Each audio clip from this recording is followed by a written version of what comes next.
students, how are you all? I hope all of you are doing really well. Today we are going to start a chapter which is very interesting, bar graph. Bar graph से हम सभी familiar हैं, हमने previous class में भी पढ़ा था. Okay, a bar graph is a representation of data in the form of rectangles of equal width but varying heights due to different data. It is easy method to analyze the given data in short time and help to understand the given data in proper way. So bar graph actually representation है आपका data का rectangles की form में.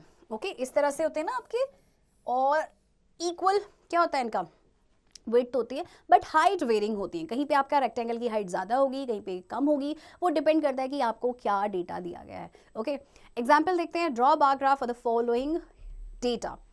Items आपको दिए गए हैं, expenditure आपको दिए गए हैं बच्चों.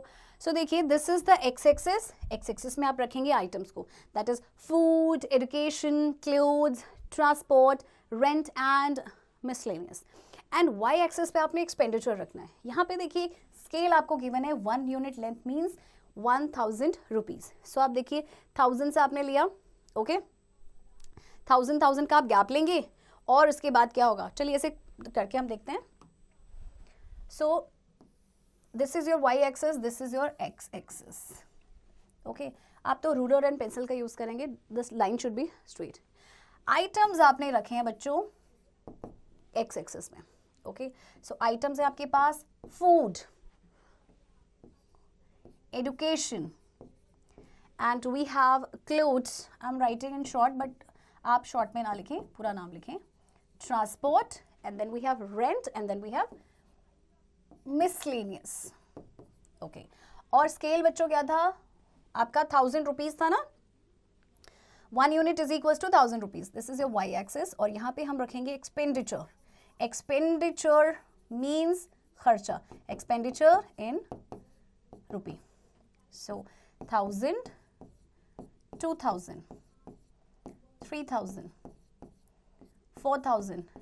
Student, make sure ये जो distance है that should be equal. Okay, 5000, 6000, 7000, 8000, 9000. Okay, and let's extend this.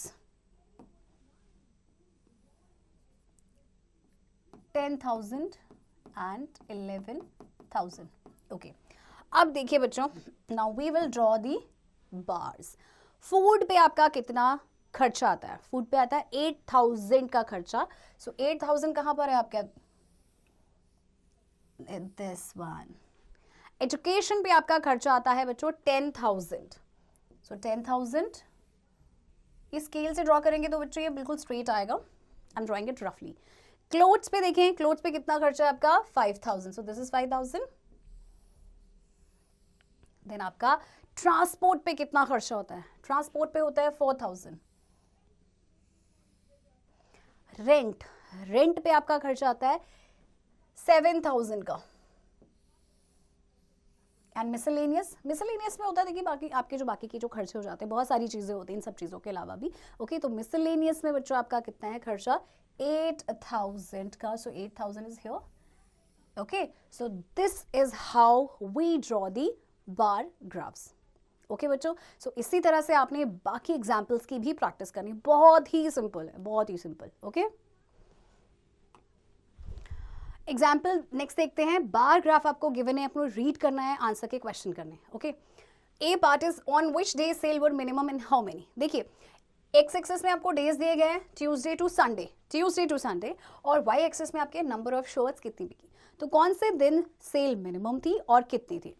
Okay, तो आप बार ग्राफ से देख सकते हैं सेल मिनिमम कब थी बच्चों, थर्सडे को. और थर्सडे को कितनी सेल हुई, as you can see 30 shirts. Okay, B on which day sale were maximum in how many. Maximum कब थी, संडे को. ओके, और कितनी सेल हुई शर्ट्स की, as you can see 90. C part, how many more shirts were sold on Sunday as compared to Friday. Sunday को कितनी ज़्यादा shirts बिकी comparatively Friday. अच्छा, Sunday को तो 90 बिकी, Friday को कितनी बिकी 70. ओके और दोनों के बीच का डिफरेंस आ जाएगा बच्चों 90 माइनस 70 दैट इज 20, यानी संडे को 20 शर्ट्स ज्यादा बिकी। सो देखा बच्चों आपने कितना सिंपल और कितना इंटरेस्टिंग ये चैप्टर था। Okay so keep doing practice of this chapter and also do this exercise.